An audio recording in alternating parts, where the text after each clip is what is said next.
আজকের এই বিশেষ ডিপ ডাইভে স্বাগত। আলোচনা শুরুর আগে একটা কথা বলে রাখি, আমাদের মূল লক্ষ্য কিন্তু সাধারণ মানুষের অধিকারের কথা বলা। পশ্চিমবঙ্গ তথা সারা দেশের গুরুত্বপূর্ণ সংবাদ আর সামাজিক শোষণের বিরুদ্ধে আপোষহীন লড়াইয়ের গল্প নিয়ে আমরা হাজির হই। একদমই। এসপি স্টোরিজের মূল মন্ত্রই তো হলো সত্যের সন্ধানে, জনতার টানে। ঠিক, মানে ভোটার অধিকার রক্ষা থেকে শুরু করে প্রান্তিক মানুষের সংগ্রাম, সবকিছুর নির্ভীক আপডেট পেতে সাবস্ক্রাইব করুন এসপি স্টোরিজ। আর আমাদের সাথে এই লড়াইয়ে সামিল হতে ইমেল করতে পারেন। ঠিকানা হলো contact@spstories.com। যাই হোক, আজকের মূল আলোচনায় আসা যাক। হ্যাঁ, আজকের এই গভীর আলোচনার জন্য আমাদের মূল সোর্স বা উৎস হলো একটা অত্যন্ত চাঞ্চল্যকর নথি। শিরোনামটা হলো the stolen franchise, A mandate for Democratic resistance. এই নথির মূল ভিত্তি হলো গত 28শে ফেব্রুয়ারি নির্বাচন কমিশনের তরফ থেকে প্রকাশিত একটা ভোটার তালিকা। এই নির্দিষ্ট তালিকাটাকে কেন্দ্র করেই প্রশাসনিক গাফিলতি থেকে শুরু করে বৃহত্তর রাজনৈতিক ষড়যন্ত্রের মারাত্মক কিছু অভিযোগ করা হয়েছে। তবে সোর্সের ভেতরে ঢোকার আগে যারা শুনছেন তাদের উদ্দেশ্যে একটা বিষয় খুব পরিষ্কার করে দেওয়া দরকার। হ্যাঁ, ওই নিরপেক্ষতার বিষয়টা। একদম। এই লেখায় কিন্তু বেশ কড়া রাজনৈতিক অভিযোগ আছে, বাম ডান, রাজ্যের শাসক দল, বিরোধী দল, সবার দিকে তীক্ষ্ণ মন্তব্য করা হয়েছে। আমরা কিন্তু এখানে কোনো অবস্থাতেই কোনো নির্দিষ্ট রাজনৈতিক পক্ষ নিচ্ছি না। ঠিক। এই অভিযোগগুলোকে আমরা আমাদের নিজেদের ব্যক্তিগত মতামত হিসাবে সমর্থন বা খণ্ডনও করছি না। আমাদের আজকের এই আলোচনার একমাত্র লক্ষ্য হলো নথিতে ঠিক কি দাবি করা হয়েছে সেটা সম্পূর্ণ নিরপেক্ষভাবে বিশ্লেষণ করা। এই নিরপেক্ষতার জায়গাটা বজায় রাখা সত্যিই খুব জরুরি, কারণ নথিটির ভাষা যথেষ্ট আক্রমণাত্মক। আমরা কেবল একজন পর্যবেক্ষকের জায়গা থেকে বোঝার চেষ্টা করব কিভাবে একটা সাধারণ আমলাতান্ত্রিক পদক্ষেপ লক্ষ লক্ষ মানুষের জীবনে প্রভাব ফেলতে পারে। এই আমলাতান্ত্রিক পদক্ষেপের জায়গাটা থেকে এই বিষয়টা একটু সহজ করে ভাবা যাক। ধরুন, একদিন সকালে উঠে আপনি আপনার ব্যাংকের অ্যাপটা খুললেন। দেখলেন আপনার জমানো টাকা আছে, কিন্তু অ্যাকাউন্টের স্টেটাসে লেখা বিবেচনাধীন বা আন্ডার কনসিডারেশন। আপনি টাকা তুলতে পারছেন না, কাউকে পাঠাতে পারছেন না, আর ব্যাংক আপনাকে কোনো স্পষ্ট কারণও জানাচ্ছে না। ঠিক, এই যে একটা চরম অনিশ্চয়তা, নথির দাবি অনুযায়ী ঠিক একই রকম বা তার চেয়েও ভয়াবহ একটা পরিস্থিতি তৈরি হয়েছে রাজ্যের একটা বিশাল অংশের মানুষের ভোটাধিকারের ক্ষেত্রে। সাধারণ তালিকায় নামের পাশে বিবেচনাধীন লেখা থাকলে কিভাবে সেটা অস্তিত্বের সংকটে পরিণত হতে পারে, সেটাই আজকের মূল ফোকাস।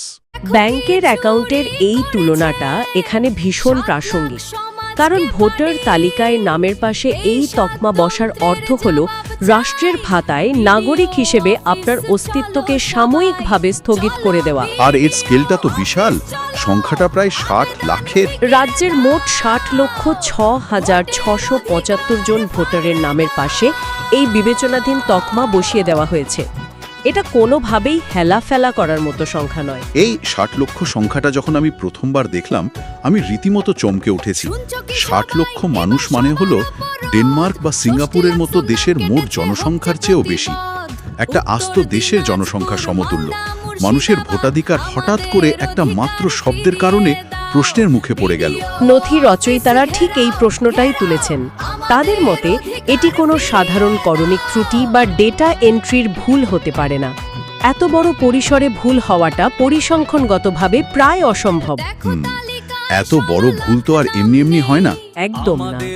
লেখক স্পষ্টভাবে দাবি করেছেন যে এটি হলো পরিকল্পিতভাবে এই বিপুল সংখ্যক মানুষের মাথার উপর থেকে ভোটাধিকারের ছাদ কেড়ে নেওয়ার একটা সুচিন্তিত ব্লুপ্রিন্ট। এখানে কি ঘটছে, তার চেয়ে কেন ঘটছে সেই প্যাটার্নটি উদ্ঘাটন করার উপর নথিতে সবচেয়ে বেশি জোর দেওয়া হয়েছে। এখানটাতেই বিষয়টা একটা অন্য মাত্রা পাচ্ছে, কারণ নথিটি শুধু ঢালাওভাবে 60 লক্ষ মানুষের কথা বলে থেমে থাকেনি। এটা সুনির্দিষ্ট কিছু জনগোষ্ঠীর কথা উল্লেখ করেছে যারা এর দ্বারা সবচেয়ে বেশি প্রভাবিত হচ্ছে। হ্যাঁ, একটা সাধারণ ধারণা থাকতে পারে যে নাগরিকত্ব বা ভোটার তালিকার এই জটিলতা হয়তো কেবল কোনো একটা নির্দিষ্ট সংখ্যালঘু সম্প্রদায়ের সমস্যা। কিন্তু নথিতে স্পষ্টভাবে বলা হয়েছে যে এই থাবা বসানো হয়েছে আদিবাসী, তফসিলি সম্প্রদায় এবং মতুয়াদের ওপরও, অর্থাৎ সমাজের একদম প্রান্তিক স্তরে যারা প্রতিদিন বাঁচার লড়াই করে তাদের অধিকার কেড়ে নেওয়ার চক্রান্ত চলছে। এটি অত্যন্ত অর্থপূর্ণ পর্যবেক্ষণ। নথিতে এই প্রান্তিক মানুষদের টার্গেট করার পেছনে একটা সুস্পষ্ট রাজনৈতিক কাঠামো দাঁড় করানো হয়েছে। নথির দাবি অনুযায়ী মালদা এবং মুর্শিদাবাদের মতো সংখ্যালঘু প্রধান এলাকাগুলোতে ইচ্ছাকৃতভাবে একটা ভয়ের পরিবেশ তৈরি করা হচ্ছে। Climate of fear. ঠিক। লেখকের অভিযোগ, এটা করা হচ্ছে মূলত বিজেপির রাজনৈতিক এজেন্ডা বাস্তবায়নের জন্য। কিন্তু নথির আক্রমণ কেবল দিল্লির দিকেই সীমাবদ্ধ নেই। একদমই। তারা রাজ্যের প্রশাসনিক কাঠামো এবং শাসক দলের দিকেও সরাসরি আঙুল তুলেছে। বিষয়টা এমনভাবে তুলে ধরা হয়েছে যেন সাধারণ মানুষ দুটো বড় শক্তির মাঝখানে পিষ্ট হচ্ছে। ঠিক তাই। নথিতে রাজ্যের শাসক দলের মদতপুষ্ট এসডিও এবং বিডিওদের বিরুদ্ধে তীব্র তোপ দাগা হয়েছে। সেখানে অভিযোগ করা হয়েছে যে প্রশাসনিক স্তরে চরম মেরুদণ্ডহীনতা কাজ করছে। মানে একসময়ের শাসক দলের মদতদাতারা আজ দিল্লির ইশারায় পুতুল হয়ে কাজ করছে, এই তো? হ্যাঁ, যারা গণতন্ত্রের রক্ষক হওয়ার কথা ছিল তারাই আজ এই নথির ভাষায় গণতন্ত্রের ঘাতকে পরিণত হয়েছে। এই গণতন্ত্রের ঘাতক শব্দবন্ধটা ভীষণ কড়া। বিষয়টা যে কতটা গভীরে চলে গেছে তা বোঝাতে আমি নথির একটা অংশ হুবহু তুলে ধরতে চাই। নথিটিতে একজন ক্ষুব্ধ সাধারণ নাগরিকের একটা উদ্ধৃতি দেওয়া হয়েছে। ওই কোটেশনটা খুব শক্তিশালী। হ্যাঁ, উদ্ধৃতিটি হলো, এ লড়াই শুধু কাগজে কলমে নয়, এ লড়াই অস্তিত্বের। বিডিও অফিসগুলো আজ দুর্নীতির আখড়া। যদি আজ আমরা প্রতিবাদ না করি তবে কাল আমাদের পরিচয় দেওয়ার মতো কোনো দলিল অবশিষ্ট থাকবে না। এই কয়েকটা লাইন বুঝিয়ে দেয় যে সাধারণ মানুষের কাছে এটা কেবল কিছু নামের সমাহার নয়। ওই মুদ্রিতিটা সত্যি গোটা নথির নির্যাস। বিশেষ করে গ্রামীণ বাংলায় বিডিও অফিসগুলোর ভূমিকার কথা যদি ধরি। বিডিও অফিস হলো গ্রামীণ প্রশাসনের স্নায়ুকেন্দ্র।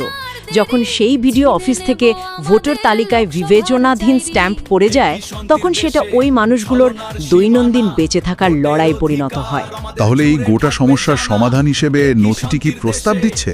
এত বিপুল সংখ্যক মানুষের ক্ষোভ, এর একটা সুরাহা তো দরকার। হ্যাঁ, নথিটি স্পষ্টতই এক ধরনের প্রত্যক্ষ প্রতিরোধের ডাক বা ডিরেক্ট অ্যাকশনের কথা বলেছে। তারা সাধারণ মানুষকে রাজপথে নামতে, বিডিও অফিসে জমায়েত করতে এবং প্রয়োজনে সেই প্রশাসনিক ভবনগুলো অবরুদ্ধ করার আহ্বান জানিয়েছে। আর এর সাথে সাথে তারা 4টে অত্যন্ত সুনির্দিষ্ট দাবি সামনে রেখেছে, তাই তো? একদম। চলুন সেই 4টে দাবি একটু তলিয়ে দেখা যাক। প্রথম দাবিটা ডেটা ম্যাপিং সংক্রান্ত। নথিতে বলা হয়েছে 2002 সালের তথ্যের সাথে যাদের ডেটা মিলে যাচ্ছে অবিলম্বে কোনো রকম ঝুলিয়ে না রেখে তাদের নাম বৈধ বলে ঘোষণা করতে হবে। কিন্তু এখানে আমার একটা খটকা লাগছে। হঠাৎ করে এই 2002 সালটাই কেন? এই নির্দিষ্ট বছরটাকে বেঞ্চমার্ক হিসেবে ধরা হচ্ছে কেন? এটা খুব ভালো একটা প্রশ্ন। ভারতের নির্বাচন কমিশন এবং সেন্সাসের ইতিহাসে 2002 বা 2003 সালের সময়কালটিকে একটা অপেক্ষাকৃত স্থিতিশীল এবং সর্বসম্মত ডেটাবেজ হিসেবে দেখা হয়। ও আচ্ছা, মানে এনআরসি বা সিএএ বিতর্কের আগের ডেটা। ঠিক। সাম্প্রতিক বছরগুলোতে যে তীব্র মেরুকরণ শুরু হয়েছে তার অনেক আগেকার ডেটা হল এই 2002 সালের তালিকা। লেখকদের যুক্তি হল এই পুরনো তালিকার সাথে যাদের তথ্য মিলে যাচ্ছে তাদের নাগরিকত্ব নিয়ে নতুন করে টালবাহানা করার কোনো আইনি যুক্তি থাকতে পারে না। বুঝতে পারলাম। মানে বারবার গোলপোস্ট পরিবর্তন করার যে আমলাতান্ত্রিক প্রবণতা, তাকে আটকানো। এবার দ্বিতীয় দাবিতে আসা যাক। দ্বিতীয় দাবিটা স্বচ্ছতার ওপর জোর দিচ্ছে। বলা হয়েছে যে ঠিক কী কারণে এবং কিসের ভিত্তিতে এই 60 লক্ষাধিক নাম বিবেচনাধীন রাখা হলো তার স্পষ্ট কারণসহ একটা সম্পূর্ণ তালিকা প্রকাশে আনতে হবে। কারণ প্রশাসন যদি কেবল বিবেচনাধীন লিখে রাখে কিন্তু কারণ না দর্শায়, তবে মানুষ জানবেই না যে তাদের কী ধরনের নথি জোগাড় করতে হবে। একদমই। কারণ গোপন রাখাটাই এক ধরনের প্রাতিষ্ঠানিক হাতিয়ার হিসেবে ব্যবহৃত হচ্ছে বলে নথির দাবি। আর তৃতীয় দাবিতে যাওয়ার আগে আমাদের উত্তরবঙ্গের রাজনৈতিক এবং সামাজিক সংগঠিত হওয়ার ঐতিহাসিক প্রেক্ষাপটটা একটু বোঝা দরকার। হ্যাঁ, উত্তরবঙ্গের এই প্রেক্ষিকটা সত্যিই খুব ইন্টারেস্টিং। কারণ ওই জেলাগুলোর একটা আলাদা ডেমোগ্রাফিক চরিত্র রয়েছে। ঠিক। ঐতিহাসিকভাবে দেখলে উত্তরবঙ্গ, বিশেষ করে দিনাজপুর বা মালদার মতো অঞ্চলগুলো দীর্ঘকাল ধরে বিভিন্ন সামাজিক ও রাজনৈতিক আন্দোলনের কেন্দ্রবিন্দু থেকেছে। তেভাগা আন্দোলনের মতো কৃষক বিদ্রোহ থেকে শুরু করে রাজবংশী সম্প্রদায়ের নিজেদের অধিকার আদায়ের লড়াই, তাই তো? হ্যাঁ, দেশভাগের পর বিপুল অভিবাসন, ছিদ্রযুক্ত সীমান্ত সবকিছু মিলিয়ে উত্তরবঙ্গ ঐতিহাসিকভাবেই খুব সংবেদনশীল জায়গা। এখানকার মানুষ জমি এবং নাগরিকত্বের প্রশ্নে সব সময় সচেতন। আর ঠিক এই জায়গাটাতেই তৃতীয় দাবিটা ভীষণ প্রাসঙ্গিক হয়ে ওঠে, কারণ এই দাবিতে একটা অদ্ভুত পরিসংখ্যানগত ঘনত্বের কথা বলা হয়েছে। ঠিক ধরেছেন, নথিতে উল্লেখ করা হয়েছে যে এই বিবেচনাধীন থাকা ৬০ লক্ষ নামের প্রায় ৬০% মাত্র ৫টা জেলার মধ্যে সীমাবদ্ধ: উত্তর দিনাজপুর, মালদা, মুর্শিদাবাদ, উত্তর ২৪ পরগনা এবং দক্ষিণ ২৪ পরগনা। মানে গোটা রাজ্যের ২৩টা জেলার মধ্যে মাত্র এই ৫টা জেলাতেই ৬০% প্রভাব পড়বে। হ্যাঁ, আর এই 5টা জেলাই মূলত সংখ্যালঘু, মতুয়া এবং প্রান্তিক জনবসতি অধ্যুষিত। এটা গাণিতিক বা পরিসংখ্যানগতভাবে কোনো নিছক কাকতালীয় ঘটনা হতে পারে না। তার মানে নথির লেখকরা বলছেন এটা যান্ত্রিক ত্রুটি নয়, বরং একটা সুনির্দিষ্ট ভৌগোলিক এবং সামাজিক টার্গেটিং। একদম। আর এই কারণেই তারা অবিলম্বে এই প্যাটার্নের প্রকৃত কারণ অনুসন্ধানের দাবি জানিয়েছে। আর এই বিষয়টা আমাদের চতুর্থ এবং শেষ দাবির দিকে নিয়ে যায়: জেলা স্তরের আধিকারিক বা এসডিও বিডিওদের জবাবদিহির আওতায় আনা। ঠিক, নথিতে স্পষ্ট বলা হয়েছে যে কোনো যথাযথ আইনি প্রক্রিয়া বা ডিউ প্রসেস অনুসরণ না করে মানুষের নামের পাশে এই তকমা বসিয়ে দেওয়ার জন্য প্রশাসনকে ব্যক্তিগত ও পেশাগতভাবে দায়বদ্ধ করতে হবে। শুধু ভুল শুধরে নিলেই হবে না, এই গাফিলতির শাস্তিও নিশ্চিত করতে হবে। এই দাবিটা খুব গভীর একটা বার্তা দেয়। সাধারণত সাধারণ মানুষ আমলাতন্ত্রের কাছে নিজেদের অসহায় মনে করে, কিন্তু এই দাবিটা সেই ক্ষমতার সমীকরণটাকে উল্টে দিতে চাইছে। আমলারা আইনের ঊর্ধ্বে নন। এই গোটা বিশ্লেষণ থেকে একটা বিষয় খুব পরিষ্কার হয়ে উঠছে: এতে স্টোলেন ফ্র্যাঞ্চাইজি নথিটি শুধুমাত্র একটা অভিযোগপত্র নয়, এটা এক ধরনের রাজনৈতিক ও সামাজিক জাগরণের ডাক। হ্যাঁ, যখন আইনি বা প্রশাসনিক কাঠামো মানুষের অধিকার রক্ষা করতে ব্যর্থ হয়, তখনই তারা রাজপথের প্রতিরোধের পথ বেছে নেয়। আজ রাস্তায় না নামলে কাল নিজের পাড়ায় পরবাসী হতে হবে, এই ভয়টাই প্রান্তিক মানুষদের সংঘবদ্ধ করছে। আমরা আমাদের আলোচনার একদম শেষ পর্যায়ে চলে এসেছি। যারা শুনছেন তাদের কাছে এই তথ্যের গুরুত্ব এখানেই যে এটা প্রমাণ করে সাধারণ একটা প্রশাসনিক তকমা কিভাবে বৃহত্তর সামাজিক লড়াইয়ের রূপ নিতে পারে। ভোটাধিকারই যে সাধারণ মানুষের সবচেয়ে বড় গণতান্ত্রিক অধিকার, সেটা এই ঘটনা চোখে আঙ্গুল দিয়ে দেখিয়ে দেয়। তবে শেষ করার আগে একটা গভীর চিন্তার খোরাক রেখে যেতে চাই।